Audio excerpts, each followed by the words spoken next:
大家好，我是中医老马。我们中医有一句话叫冬病夏治。什么样的冬病我们夏天治疗起到事半功倍的效果呢？主要还是一些寒湿痰凝、水饮流聚的疾病，主要呢体现出我们的肺病，或者呢我们关节的寒湿流注的一些疾病。你像我们的肺的哮喘，尤其是水饮寒痰流注于我们的肺中，而外邪的侵袭引动下，造成了我们的碌碌、肠鸣、喘、咳嗽这种情况，冬天好发。那么呢，夏天我们依靠天阳的阳气，再配上我们合理的治疗，就很快的呢能消除流痰浮饮。这样流痰浮饮消除以后呢，冬天呢也不会由于外邪的侵袭而引动流痰浮饮，而造成我们疾病的反复和发作。另一个概念就是我们的一些风湿、类风湿，甚至一些寒湿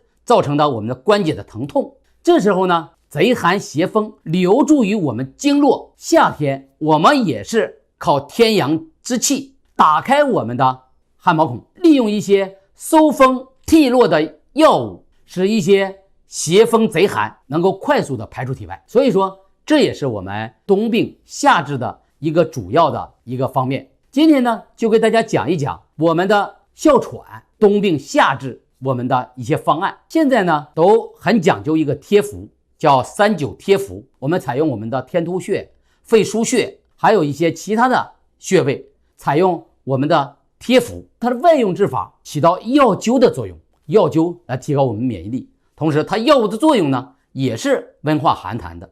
我通过一个患者的病例给大家讲讲解决我们冬天经常反复的寒性哮喘。这个患者呢是一个25岁的刘姓女子，她就有过敏性哮喘，寒痰流饮，而且呢冬天经常容易复发，出现呢呼吸困难，而且呢喉中碌碌有水积之声，咳嗽喘经常发作。去年的夏天给她用了小青龙的加减，她去年冬天发病呢很浅，而且呢一次就没有再发。今年夏天呢她又来了，我又还是用的原方，同时呢也加减，就是呢在小青龙汤的基础上加了一些健脾利肺的。为什么呀？因为小青龙汤这个方子主要是温化寒痰浮饮，同时呢加健脾利肺，提高我们脾肺的功能，提高我们人体的免疫能力。冬天呢发作哮喘的几率呢就慢慢的减少，甚至呢不发作。